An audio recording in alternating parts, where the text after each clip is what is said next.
అనగనగా ఒక ఊర్లో చిన్నారి రాము తన తల్లితో కలిసి ఉండేవాడు. రాముకు కొన్ని అలవాట్లు చాలా చిన్నప్పటినుంచే పడ్డాయి. అందులో ఒకటి తినడానికి బాగా జంకించటం. ఒకరోజు మధ్యాహ్నం భోజనం సమయం. రాము తన ప్లేట్ ముందు కూర్చుని, అమ్మా, ఈ కూర కాస్త బాగాలేదు. అన్నం కూడా తినాలనిపించట్లేదు. ఆ మాటలు విని రాముని తల్లి చిరునవ్వుతో చెబుతుంది. రాము, ఒక్కసారి కెటికి దగ్గరికి రా. ఓ విషయం చూపించాలి.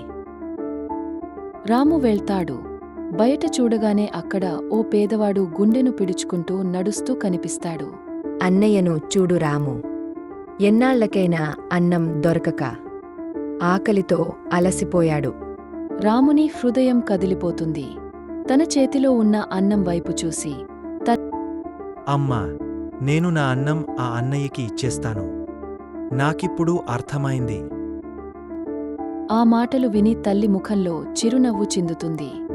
రాము ప్లేట్ తీసుకుని ఆ పేదవాడి దగ్గరకు పరుగెత్తుతాడు. బాబూ, నీవు దేవుడివి. చాలా రోజుల నుంచి ఇలా తిన్నాను. నువ్వు చల్లగా ఉండు. ఆ రోజు రాము ఒక గొప్ప విషయాన్ని తెలుసుకున్నాడు.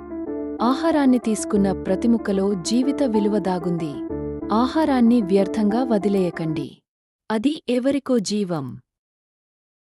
Like and subscribe for more fun.